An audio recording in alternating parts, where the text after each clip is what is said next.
My Hero Academia Chapter 39, My Hero Academia Chapter 190, My Hero Academia Chapter 239, My Hero Academia Chapter 85, and My Hero Academia Chapter 91. These are my 5 favorite chapters in all of My Hero Academia, and one of them has to come off this list just so I can make room to find a way to put in My Hero Academia Chapter 321. From the beginning to the end, everything was spectacular to me. It was everything that I didn't think that I actually needed when it comes to Class 1A's representation in the story. Listening to the students over the last couple of chapters talking about how they view Deku is amazing. But for some reason, Horikoshi was in this bag in this specific chapter, where the emotions were real and everything that was inside of my body just wanted Class 1A to succeed in taking down Deku. And not for the sake of taking down Deku, it's for the sake of knowing that they are able to be there right next to their friend. So make sure to like, comment, and subscribe, and we're going to talk about my thoughts on My Hero Academia Chapter 321. And interestingly enough, the title of the chapter is at the end of the chapter. So we're going to start at the end, then we're going to go to the beginning, and then we're going to go back to the end. My Hero Academia Chapter 321 is titled Class 1A 2 One for All, which is in a reference to what is happening in this chapter. Class 1A is trying to convince Deku that he does not have to rely on his own abilities to take care of All for One or any other thing that he's trying to take care of, and that he can rely on his friends, and that he should allow them to take care of some of the burden that he's holding on himself. My Hero Academia Chapter 321 begins where My Hero Academia Chapter 320 ends, with Shoto using a heaven-piercing ice wall to capture Deku so that Class 1A can talk more sense into Deku. For the first couple of pages, I found it interesting that we got a different perspective from different students in Class 1A. While Deku and most of the other Class 1A students are flying through the air, we actually go to a different area where Dictator was, where you have Kirishima, Aoyama, and Toru Hagakure detaining Dictator, while Endeavor is coming up behind them, giving them a rundown on what they should do next. Now, the introduction of Endeavor being in the area was really interesting to me, mainly because in all reality, if Deku needing to come back to UA was a top priority for everybody, I'm pretty sure they could have just gotten Endeavor and put Endeavor in front of Deku, and that would have been ended really quickly. But instead, Endeavor is allowing Class 1A to take care and convince Deku to come back to UA, as he seemed to believe that Class 1A are more than capable of taking care of what they need to take care of, which is good because that means Endeavor has confidence in Class 1A to be able to do what it is that they need to do for Hero Society, but in this particular case, for their friend. Kirishima's comment doesn't bug me, but it really bugs me. He mentions that he still has a lot to say to Deku, but being that he's in the backward taking down Dictator, he goes back to the mindset that he used to have in the beginning of the series, where he believed that his quirk isn't flashy enough, and immediately connects that to how worthy and valuable he is as a friend and also a hero. Now, it's not that I don't like it for narrative purposes or that it doesn't make sense that he would think this. It's just that Kirishima is a character that I genuinely care about, and I don't want him to feel this way, especially because this is how he's been feeling throughout the entirety of the story, or at least at the beginning of the story, and he's been developing throughout the last couple of arcs. But to see him fall back down into the mindset of worthlessness when it comes to his quirk and how flashy it is or isn't, makes me want to root for his development in the future of the series, because frankly, Kirishima has an amazing quirk. Now we transition ourselves to the main attraction of this entire chapter, which was the continuation of Class 1A versus Deku. Now, immediately going back to Shoto putting Deku inside of the heaven-piercing ice wall, Shoto telling Deku that him separating himself from Class 1A and UA is potentially a part of All for One's plan is easily the most impressive thing that I've heard Shoto say in a long time. It seems like Horikoshi is using Shoto to answer the question of us, the viewers, and that was literally the #1 question that most people were saying when it comes to Deku and coming back or staying away from UA, which is the possibility that All for One will attack UA, and Shoto mentioning that now shows that everyone in Class 1A is in an understanding that All for One could very much take over UA, which would put everyone in a worse situation than everything currently is. And apparently the idea that Shoto is trying to put inside of Deku's head is that if he cannot find All for One, he can just focus on protecting UA rather than a worst case scenario happen of All for One actually attacking UA. And not only will he be able to protect UA, but all of his friends will be able to fight by his side. Now that is a really smart idea. However, the PTSD that Deku has from All for One saying you're next is the thing that is driving Deku to separate himself further from Class 1A, saying that this is a fight between One for All and All for One, and that Class 1A cannot keep up. And the moment that Deku said that, everything in this chapter completely changed, and the focus changed to answering the question of can Class 1A keep up, and I loved it. The moment Deku breaks out of the heaven-piercing ice wall that Shoto created, Class 1A went into a strategic plan to capture Deku, and I don't know if they planned this, but my goodness, if they did, this is grade A level stuff. The moment that Deku ripped out of the ice, Tsuyu jumped in the air and tried to capture Deku with his tongue, but Deku then dodges. However, Tsuyu was not actually aiming for Deku, and instead was actually aiming for Mineta, who who is right behind Deku with his Great Ball chain so that he can attach it to Deku and somehow prevent him from moving anymore. Now the encounter between Mineta and Deku made it a little bit more emotional for me for some reason, because Mineta told Deku that he never thought his power was very unique, and what made him admire Deku was the fact that even when he was covered in a cold sweat and trembling in fear in the beginning of the series in the USJ arc, Deku still led them all to victory. And again, that's not the sad part. The sad part is the fact that Deku understands that, but he still pushes himself away using Black Whip to get Mineta away from him and tries to do a Black Whip plus 45% plus 𝚲𝚘𝚎𝚛 getaway. Now we do have to wait until the official release to know if it's a 100% 𝚲𝚲𝚎 escape route, but everything kind of points towards it being the exact same thing he used against Lady Nagant, but he's trying to just get away from Class 1A. And again, this is the part of the chapter where the strategy that Class 1A comes up with on the fly, mind you, is easily the best thing that we have seen throughout the entire story. As Deku is winding up his 100% full escape route, 𝚲𝚑𝚡 was actually coming down from above Deku, and Deku blitzes past her immediately to get away. And literally the next freaking panel made me go crazy. 𝚲𝚪 created an entire, now you can't tell me, 𝚲𝚪 is the most versatile quirk user, at least right now. 𝚲𝚪 created an entire ice ramp so that they can have a projection to try to capture Deku. And the plan is full-fledged. Again, I'm explaining it because it's so amazing that this is happening. This is why I'm explaining it like this. So the plan to capture Deku is this. Mina Ashido puts a 0.1% protective coating Acid Man over Ida. And that's obviously to protect Ida from the wind pressure or anything that is going to prevent him from being able to get to Deku. 𝚲𝚪 initiates the chase down with a flash freeze heat wave, and he separates himself from it, leaving only Bakugo. Now as Bakugo and the Acid Man Ida are going up, 𝚲𝚪 is actually coming down, and she touches Ida, or more specifically the acid coating over Ida, which puts him at 0 gravity and allow him to maneuver a little bit better. And then Bakugo proceeds to do what is called a explosive speed turbo cluster, which by the way looks freaking amazing. And that display might have proven that he did have a quirk awakening, and he is faster than 45% Deku. Again, not 100%, but 45% Deku. But nonetheless, Bakugo throws Ida in the air, and then Ida proceeds to do a reciprocal turbo, which allows him to actually catch up to Deku. Now, if Deku did do the exact same pseudo 100% that he did against Lady Nagant in this particular situation to make himself faster, this is the most impressive thing that Class 1A could have ever done to show that they can indeed keep up with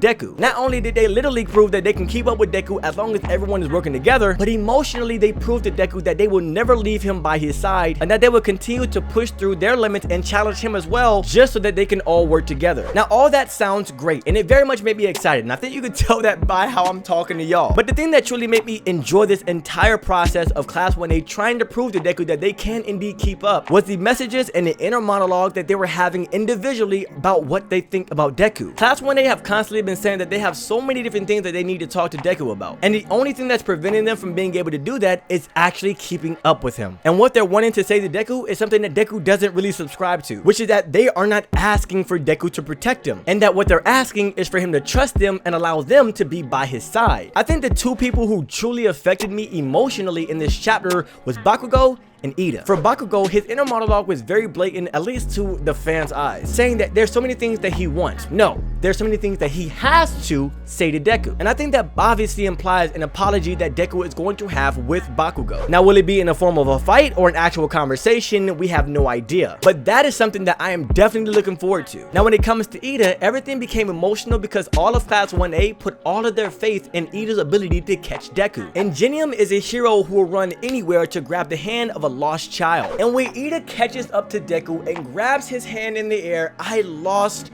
my mind, because it is at that moment that Deku has to concede that his friends have shown him and proven to him that they can keep up, and that although he has the pain, trauma, and the PTSD from All For One and his "Your Next" speech, he can allow his friends to help carry the burden that he feels like he has, even though he doesn't want to under any circumstance because he's worried about them. And that's why I feel like Horikoshi ended this chapter perfectly, with Ida literally saying, sticking your nose into other people's business is what makes a true hero, right? That is a perfect ending to a nearly perfect and emotional and fantastic and astronomical chapter. If you enjoyed, please subscribe, and if you want to support, consider contributing to my Patreon. Horikoshi, you did it again. Win your zone every single day.